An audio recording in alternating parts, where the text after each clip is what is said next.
जाट। तो इस मूवी के लिए मेरे पास शब्द नहीं, क्योंकि जनरली मेरे पास होते भी नहीं है। पर भाई एक बात है जो मैं इस मूवी के बारे में बोल सकता हूँ, और वो ये है कि गले बहुत कड़े हैं भाई। हर जाट एक साउथ की मांस मसाला मूवी की तरह है, क्योंकि इसका प्रोड्यूसर और स्टूडियोज वगैरह मोस्टली साउथ के ही हैं। मोस्टली क्या है ही साउथ के, बस कुछ एक्टर ही बॉलीवुड के हैं। कहानी की स्टोरी भी उतनी ज्यादा नॉर्मल ही है, with high mass masala action की शुरू होती है 2009 के श्रीलंका से। श्रीलंका के एक लोकल टेररिस्ट ग्रुप टाइगर्स को फाइनली वहां की आर्मी ने हरा दिया है, और अब वो लोग आस पड़ोस के गांव से लोगों को लेकर वहां पर उनका खजाना ढूंढने के लिए जा रहे हैं। और वो खजाना मिल भी जाता है, और मिलता भी किसे है? रणदीप हुड्डा ए राणा टूंगा अपने 4 दोस्तों के साथ मिलकर डिसाइड करता है, फक आर्मी, ये खजाना हम खुद ही रखेंगे। और वो 4 लोग 40 आर्मी वालों को मार कर, उनकी AK-47 से बचकर, एक नाव चुरा कर उसमें अपना सोना रखकर मार तमाम नेवी से बचते हुए पहुंच जाते हैं इंडिया। और इंडिया के भी आंध्र प्रदेश के मोटुपल्ली डिस्ट्रिक्ट में वहां के पुलिस वालों को थोड़े से गोल्ड के बिस्किट्स घूस देकर इलीगली उसी गांव में रहने का इंतजाम कर लेते हैं कि भाई अब हम ना जा रहे, हम रहेंगे अब यहीं। अब आता है प्रेजेंट का दिन, यानी 2025 का दिल्ली, जहां प्रेसिडेंट के पास एक लेटर आया है। इसमें लिखा हुआ है, प्रेसिडेंट मैडम प्लीज हमारी मदद करें, हम लोग आंध्र प्रदेश के मोटुपल्ली डिस्ट्रिक्ट के रहने वाले हैं, यहाँ पर हम लोगों के साथ बहुत ही बुरा हो रहा है, और अगर आपने 24 घंटे हमारी मदद नहीं की तो हम लोगों ने जो आपका अंगूठे काट कर भेजे हैं उसकी जगह हम लोगों का सिर कटा हुआ होगा। हाँ, उन लोगों ने मदद मांगने के लिए अपने अंगूठे काट काट के लेटर में रख कर भेजे हैं। ये बात सुनकर प्रेसिडेंट तुरंत अपने CBI ऑफिसर को फोन करती है, और CBI ऑफिसर तुरंत जाते हैं भागते भागते आंध्र प्रदेश। आंध्र प्रदेश पहुंचते पहुंचते वहां का मौसम खराब हो जाता है, इसीलिए अब उन्हें बाय रोड जाना होगा। यहाँ मोटुपल्ली में एक किसान को अपना खेत जोतते हुए बहुत सारी सर कटी हुई लाशें मिलती हैं, जो कि उसी गांव के लोगों की है। जब इस बात की पूछताछ करने के लिए पुलिस वाले आते हैं, तो वो लोग पुलिस वालों को ये भी नहीं बता रहे हैं कि ये लाशें हैं किस किस की। लेडी पुलिस के आधे घंटे मोटिवेट करने के बाद कहीं जाके एक बच्चा राणा टूंगा का नाम लेता है, ये सब कुछ राणा टूंगा ने किया है। और जब पुलिस वाले उसे अरेस्ट करने के लिए जा रहे होते हैं, तो बीच रास्ते में से ही सारे के सारे मेल पुलिस वाले भाग जाते हैं, और बचती हैं सिर्फ और सिर्फ फीमेल पुलिस ऑफिसर्स। लोग काफी हिम्मत दिखा के राणा टूंगा के घर में घुसते हैं, जहाँ शुरू शुरू में तो ऐसा लग रहा था कि ये लोग आज बस कुछ ना कुछ खरीदेंगे,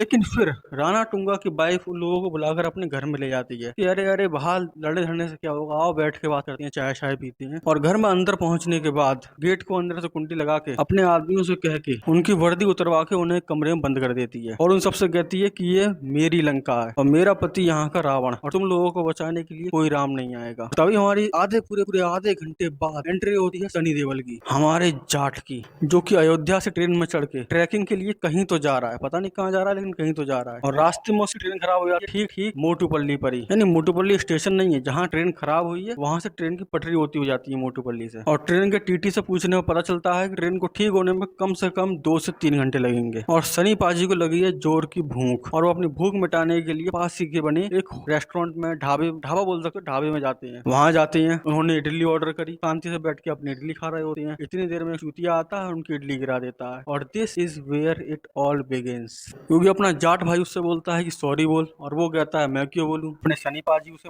बहुत मारते हैं, और वो लोग उससे कहते हैं कि अरे तुझे पता नहीं है हम किसके आदमी हैं, हम राम सुबह रेड्डी के आदमी हैं। और अपने जाट भाई भी लाइक, तो क्या वो बोलेगा सॉरी? और वो इन सब टूटे फूटे लोगों को लेके पहुंच जाते हैं राम सुबह रेड्डी के घर, और उसके गाल पे एक चांटा मारता है और उसे बोलता है सॉरी बोल। और ही इज हेल कंफ्यूज्ड, उसको तो पता ही नहीं है कि यहाँ क्या हो रहा है। फिर वो उसे बताता है कि मैं ट्रेन से उतरा, मैं एक ढाबे पे गया, मैंने इडली ऑर्डर करी, मैं शांति से बैठ के अपनी इडली खा रहा था, इतनी देर में तेरा आदमी आया और उसने इडली गिरा दी। मैंने तेरे आदमी को बहुत मारा, और उसने मुझसे कहा कि वो राम सुबह रेड्डी का आदमी है, इसीलिए मैं तेरे पास आ गया, चल अब सॉरी बोल। और वो भी सॉरी नहीं बोलता है, फिर वो भी बहुत पिटता है, और वो नाम लेता है सोमलू का, यानी राणा तुंगा के भाई का। अब हमारे सनी पाजी जाते हैं सोमलू के पास, जो कि गवर्नमेंट ऑफिस में बैठा बैठा इलीगल वोट काउंटिंग करवा रहा है। वहां जाके भी वही सेम स्टोरी, इडली खा रहा था, आदमी आया, इडली गिराई, सॉरी मांगी, नहीं दिया। रामा सुब्बा रेड्डी के पास गया, सॉरी कहने को कहा, उसने भी नहीं किया, उसने तेरा नाम लिया, अब तू सॉरी बोल। और क्योंकि वो मूवी के मेन विलन का भाई है, इसलिए वो भी सॉरी बोलने से मना कर देता है। उन दोनों के बीच बहुत बुरी बात लड़ाई होती है, सनी पाजी पंखा उखाड़ देते हैं, कभी गांड फाड़ देते हैं, और उसके बाद वो नाम लेता है अपने बड़े भाई का, यानी राणा तुंगा का। देखो आप लोगों ने नोटिस किया होगा कि आधी मूवी बीत चुकी है, लेकिन अब तक सनी पाजी का ना नाम दिखाया गया है, ना ही ये बताया गया कि वो कौन है, कहाँ से आए हैं, कहाँ को जा रहे थे, कुछ नहीं, बस इतना पता है कि वो जाट है। Full mysterious man. सनी पाजी सोमलू को और रामसुब्बा रेड्डी को लेकर राणा तुंगा के घर पहुंचे हैं। यहाँ पर पहले से ही सबके सब अलर्ट मोड पर है, क्योंकि एक पुलिस वाले ने सेंट्रल मिनिस्टर को और सेंट्रल मिनिस्टर ने राणा तुंगा को बता दिया है ये CBI ऑफिसर दिल्ली से ऐसी छानबीन के लिए कुछ ही देर में मोटुपल्ली पहुंच जाएगा, जो भी तुम्हारा गलत काम है तुरंत मिटा दो।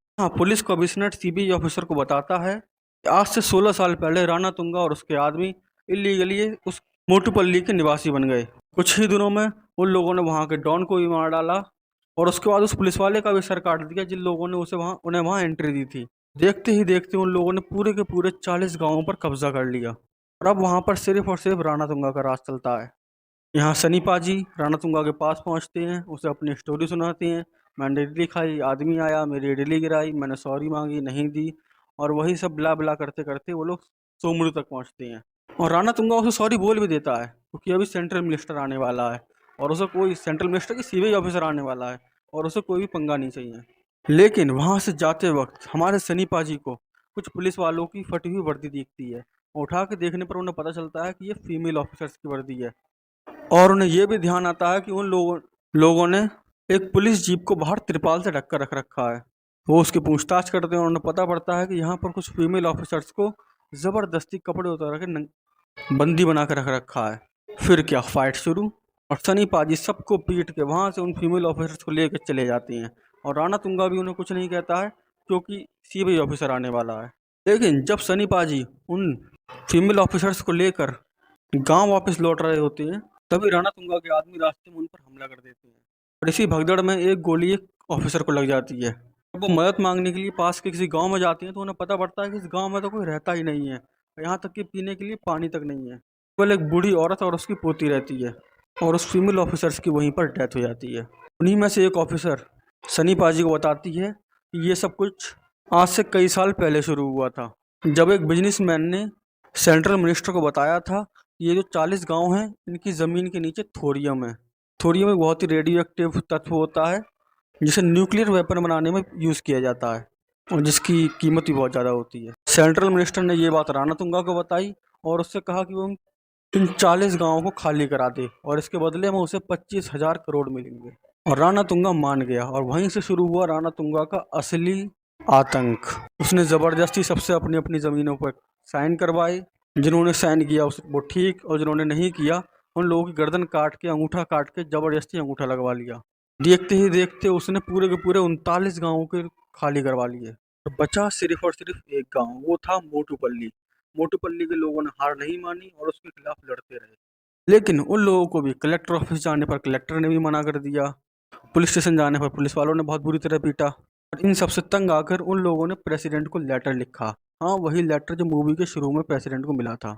और जिस रात उन्होंने लेटर लिखा था उसी रात राणा तुंगा को इन सब चीज़ों के बारे में पता चल गया और उसने सबके गले काट डाले। हाँ, मूवी के शुरू में जो लाशें मिली थी ये उन्हीं की बात हो रही है। यहाँ पर कोई भी राणा तुंगा के खिलाफ नहीं जानना चाहता, यहाँ तक कि आज हमें पहली बार उसके खिलाफ एक विटनेस मिला था और जब हम उसे गिरफ्तार करने के लिए गए तो किसी भी मेल ऑफिसर ने हमारा साथ नहीं दिया और वहाँ पर हमारे साथ क्या क्या हुआ ये हम आपको नहीं बता सकते। एक्चुअली मैं भी आप लोगों को नहीं बता सकता।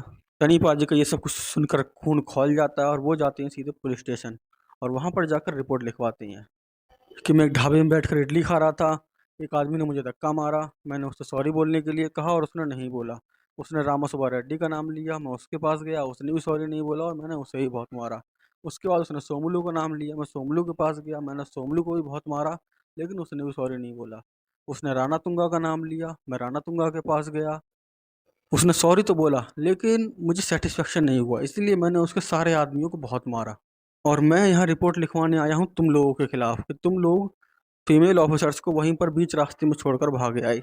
इन्हीं सब के बीच एक पुलिस वाला पीछे से सनी पाजी के सर में डंडा मार देता है और उन्हें बेहोश करके वहीं बांध के रख लेता है और फ़ोन करके बुलाता है सोमलू को। सोमलू जब वहाँ पहुँचता है तो वो ज़बरदस्ती उसे जगा के पीटने लग जाता है और उसके बाद हमारे सनी पाजी जो मारना शुरू करते हैं और उसके बाद उन सबकी लाशों को वहीं पर टांग कर वहाँ से चले जाते हैं। जब राणा तुंगा को इन सब चीज़ों का पता चलता है और वो पुलिस स्टेशन पहुँचता है तो उसे अपने आदमियों की और अपने भाई की लाश वहीं पर टंगी हुई मिलती है।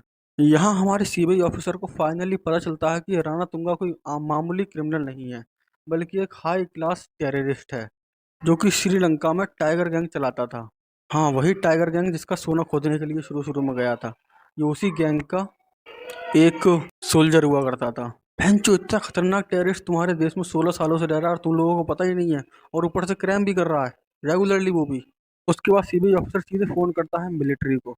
मिलिट्री वाला उसे बताता है कि हमारी फोर्सेस को वहाँ पर पहुँचने में कम से कम 3 से 4 घंटे लगेंगे।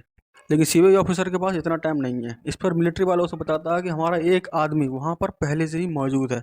और गैस करो वो कौन है? बिल्कुल सही जवाब, सनी पाजी। हाँ, दरअसल सनी पाजी इससे पहले आर्मी में थे। वो आर्मी में जाट रेजिमेंट के सोल्जर थे। ब्रिगेडियर बलदेव प्रताप सिंह। यहाँ राणा तुंगा गांव के सभी लोगों को कंटेनर्स में भरकर एक पोर्ट पर ले जाता है, जहाँ पर सेंट्रल मिनिस्टर और बिजनेसमैन पहले से ही मौजूद हैं, और उन्हें जान से मारने की धमकी देकर उन लोगों से पेपर्स पर साइन करवाने लगता है। लेकिन इतने में ही वहाँ हमारे सनी पाजी हेलीकॉप्टर से उड़ते हुए गोलियां बरसाते हुए आते हैं। और क्यों? और क्योंकि वो इस मूवी के हीरो हैं, इसीलिए वो अकेले ही सबको मार डालते हैं। अकेले ही मतलब 400 लोगों को। 400 तो नहीं, मूवी के हिसाब से 400 ही थी, लेकिन 40-50 लोगों को तो मार ही देते हैं। और उनकी और राणा तुंगा की फाइट कुछ ज़्यादा जल्दी खत्म हो जाती है। मतलब मुझे लगा था कि इतना ज़्यादा हाइप दिया है विलन को तो थोड़ा लंबी फाइट चलेगी। राणा तुंगा के मरने के बाद जब फीमेल पुलिस ऑफिसर दोबारा से राणा तुंगा की वाइफ को अरेस्ट करने के लिए पहुंचती है, तो वो सर में गोली मारकर खुदकुशी कर लेती है। और इतना सब कुछ होने के बाद जिस सीबीआई ऑफिसर को ये सब कुछ इन्वेस्टिगेट करने के लिए भेजा गया था, वो वहाँ पहुँचता है राणा तुंगा के मरने के बाद, जब सब कुछ खत्म हो चुका है। तो सनी पाजी को थैंक्स बोलता है और मूवी यहीं पर ख़त्म हो जाती है। Thank you guys. सब्सक्राइब ऐसे तो आप लोग करते नहीं हो, लेकिन अगर मन करे तो कर देना। वैसे तो किसी ने वीडियो भी नहीं देखी होगी यहाँ तक। Thank you.